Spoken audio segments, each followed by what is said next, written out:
Demo tanpa nyawa melayang.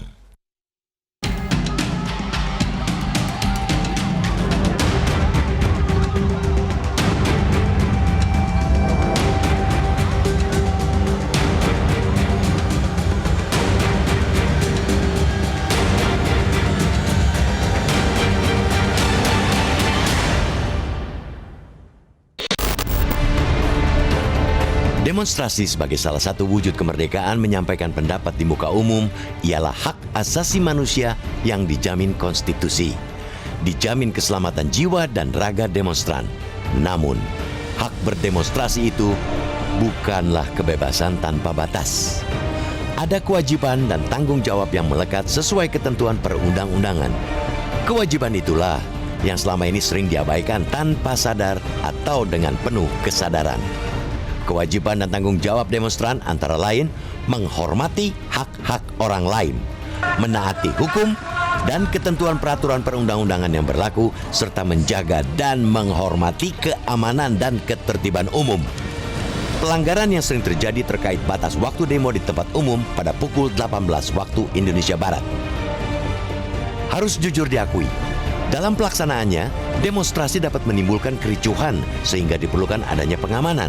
Untuk itulah, Undang-Undang Nomor 9 Tahun 1998 tentang kemerdekaan menyampaikan pendapat di muka umum memberikan amanat kepada Polri.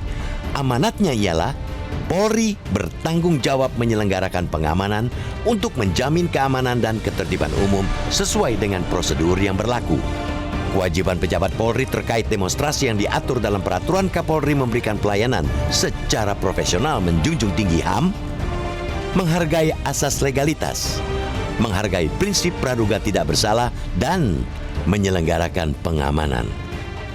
Tegas dikatakan bahwa pemukulan yang dilakukan aparat yang bertugas mengamankan jalannya demonstrasi ialah bentuk pelanggaran terhadap peraturan perundang-undangan. Pemukulan saja mestinya tidak boleh, apalagi sampai menembak demonstran sampai meninggal. Kita menyesalkan sekaligus mengutuk atas penembakan 2 mahasiswa Universitas Haluoleo, Kendari, Sulawesi Tenggara. Penembakan yang mengakibatkan kedua mahasiswa meninggal itu terjadi dalam demonstrasi yang berlangsung di gedung DPRD setempat, Kamis 26 September lalu. Penembakan itu jelas melanggar perintah Presiden Joko Widodo agar aparat tidak bertindak represif menghadapi mahasiswa yang berdemonstrasi terkait penolakan pengesahan sejumlah rancangan undang-undang. Karena itu, pelaku penembakan harus dimintai pertanggungjawaban secara hukum. Presiden sudah memerintahkan Kapolri Tito Karnavian untuk melakukan investigasi dan Polri menindaklanjutinya dengan pembentukan tim investigasi. Ada baiknya pula untuk mempertimbangkan pembentukan tim investigasi independen sehingga hasilnya bisa diterima semua pihak. Selama proses investigasi berjalan, semua pihak hendaknya menahan diri untuk tidak mengambil kesimpulan sendiri atas peristiwa penembakan mahasiswa. Jika kelak ditemukan pelanggaran atas prosedur operasional standar atau SOP, pemimpin Polri jangan ragu-ragu memberikan sanksi yang tegas dan keras. Jangan sekali-kali memberi ruang toleransi atas pelanggaran SOP, apalagi itu sampai mencabut nyawa rakyat yang mestinya dilindungi. Proses investigasi itu tentu saja menjadi taruhan kredibilitas Polri yang selama ini sudah baik di mata masyarakat. Tidak hanya taruhan atas kredibilitas, jauh lebih penting lagi ialah mempertaruhkan masa depan demokrasi yang beradab. Yang terpenting lagi ialah mempertimbangkan cara menyelesaikan perbedaan pendapat melalui dialog untuk menghindari terjadinya kekerasan. Kita mendorong DPR dan pemerintah membangun dialog, membangun komunikasi dengan masyarakat, termasuk mahasiswa. Presiden Jokowi sudah berjanji untuk berdialog dengan pemimpin mahasiswa, tetapi sejauh ini belum terwujud. DPR juga jangan tinggal diam. Bukankah mendengarkan dan menyerap aspirasi rakyat sebagai kewajiban konstitusional DPR? Bisa saja kewajiban itu sudah dijalankan DPR selama ini, tetapi sebatas prosedural. Perlu berdialog dalam kesetaraan. Jika demonstrasi tetap sebagai pilihan, patuhi ketentuan yang berlaku dan jangan sampai nyawa melayang.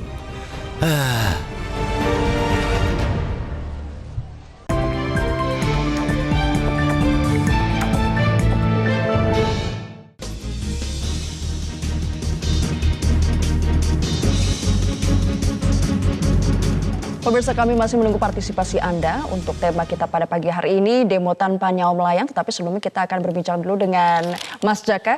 Mas Jaka, ini demo tanpa nyawa melayang biasanya berdemonstrasi itu suatu kebebasan yang harus berbatas. Tetapi nampaknya belakangan ini batasannya itu sering sekali dilanggar karena menurut mereka tidak jelas. Nah, bagaimana ini biar demonstrasi ini tetap menyalurkan aspirasi, bukan kita yang malah deg-degan nanti ada korban kayak sekarang? Ya, sebenarnya kan harus dari dua pihak ya. Artinya dari aparat keamanan juga dari para demonstran. Demonstran harus mematuhi rambu-rambu yang ada. Umpamanya kan dalam aturan undang-undang itu demonstrasi kan harus batas waktunya hanya sampai jam 6 sore. Artinya ketika sudah jam 6 sore ya aparat keamanan punya kewajiban untuk membubarkan dalam tanda kutip. Sementara aparat keamanan juga tidak boleh represif ya. Bahkan belakangan Pak Jokowi juga meminta terang-terangan kepada Polri utamanya itu tidak represif. Karena kalau kita lihat fakta di lapangan ya mungkin karena keterdesakan atau ya banyak sekali aparat keamanan yang menurut saya bertindak di luar SOP mungkin kan. Kalau kita lihat kontras saja menerima laporan ratusan orang yang mengaku sebagai korban kekerasan dari aparat keamanan. Juga kemudian dari Komnas HAM juga beberapa kali meminta aparat untuk tidak melakukan upaya-upaya menjaga demonstrasi itu dengan cara-cara yang justru menimbulkan antipati terhadap aparat keamanan. Saya pikir itu sebuah aturan yang harus dipatuhi oleh kedua pihak. Jangan sampai ketika kedua pihak itu sampai kebablasan, sampai emosinya sampai di luar kendali, akhirnya kan terjadi hal-hal yang tidak kita inginkan, termasuk dengan kejadian 2 mahasiswa di Kendari yang meninggal. Meskipun sampai sekarang kita belum bisa mengetahui siapa sebenarnya pelakunya. Kalau dari aparat keamanan, dari Polri menganggap bahwa mereka menyatakan tidak membekali pasukannya dengan senjata atau senjata peluru tajam, bahkan peluru hampa dan peluru karet pun tidak. Jadi pertanyaan selanjutnya siapa yang bertanggung jawab gitu kan kalau bukan mereka misalnya, dan ini adalah PR tentunya dari pihak kepolisian. Dan kita sekarang sudah terhubung dengan Bapak Syahril yang berada di Jakarta. Pak Syahril, selamat pagi. Pagi. Ya, bagaimana Pak, demo tanpa nyawa melayang, pendapat Anda seperti apa tentang tema ini? Saya ingin sampaikan ya. Yang pertama itu negara kita ini adalah negara hukum ya. Pancasila sebagai dasar negara kita. Kita bukan negara barbar ya. Sekali lagi kita ini bukan negara barbar, bisa semaunya saja ya.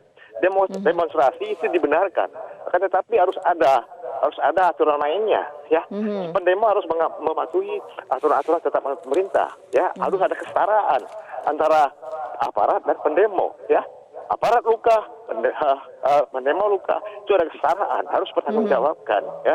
Satu lagi yang paling penting sekali di sini ya, kebebasan itu bukannya mutlak, artinya itu tidak dipertanggungjawabkan. Jadi kembali lagi, boleh berdemokrasi, boleh berdemo, akan tetapi jangan memaksakan kehendak dengan melakukan penekanan. Kalau kita demo memaksakan kehendak, itu bukan demokrasi namanya, itu otoriter jalanan. Ini hal yang tidak baik sekali. Ini sekarang ini sedang berlangsung karakter bangsa ini, anak bangsa ini menjurus kepada karakter pemaksaan kehendak. Ini berbahaya. Padahal lagi saya menghimbau kepada para pendemo ya, patuhilah aturan main. Negara kita ini bukan negara barbar ya. Anda generasi muda, harapan bangsa. Bagaimana nantinya Anda setelah menjadi orang-orang yang sudah memimpin republik ini tanpa ada aturan main? Apakah kita menjurus pada negara barbar? Semaunya saja begitu. Oke, terima kasih. Terima kasih Pak Syahril dari Jakarta telah berbagi opini. Penting sekali ini, jangan sampai karakter negara kita jadi muncul seperti karakter yang memaksakan kehendak. Kita akan berbincang lagi Mas Jaka usai jeda pariwara berikut ini. Tetaplah bersama kami di Editorial Media Indonesia.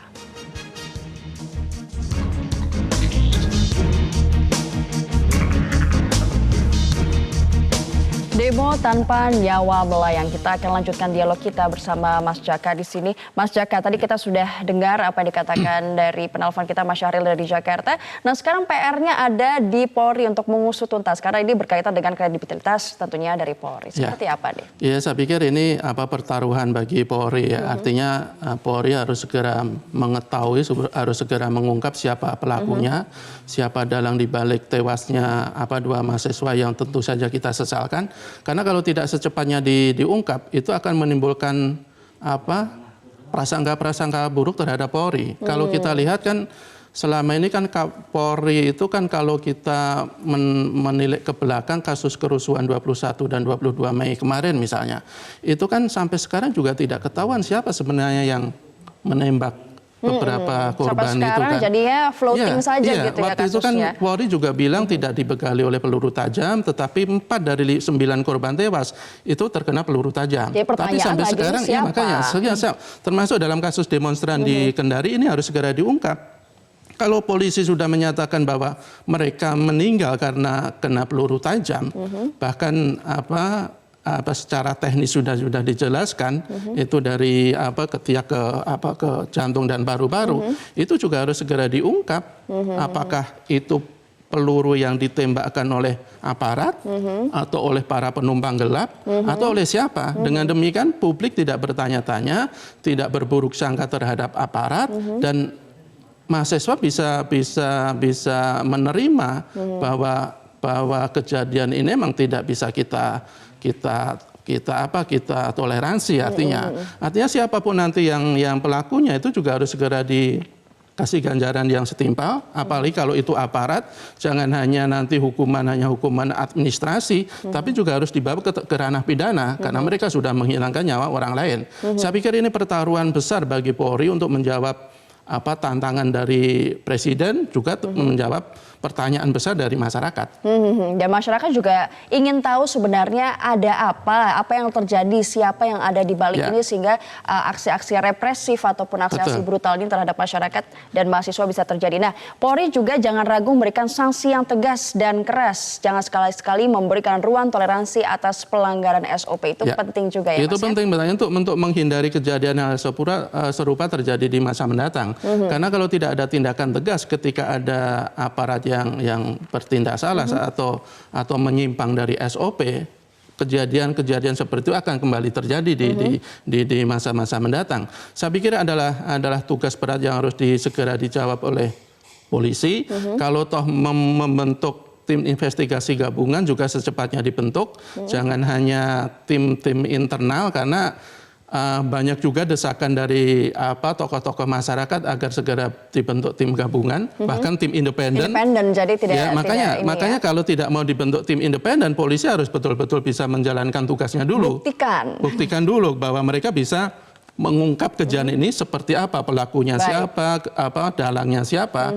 Karena kalau kita lihat sekali lagi kita menyesalkan, kita berbela-sungkawa ketika ada 2 mahasiswa, 2 penerus bangsa kita harus meninggal karena mereka sedang memperjuangkan idealismenya.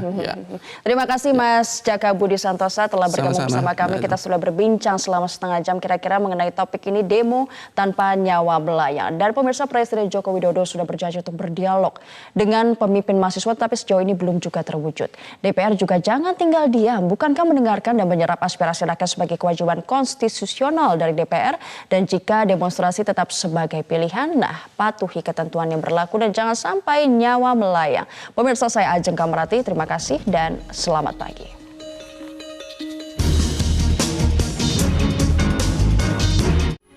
Metro TV, knowledge to elevate.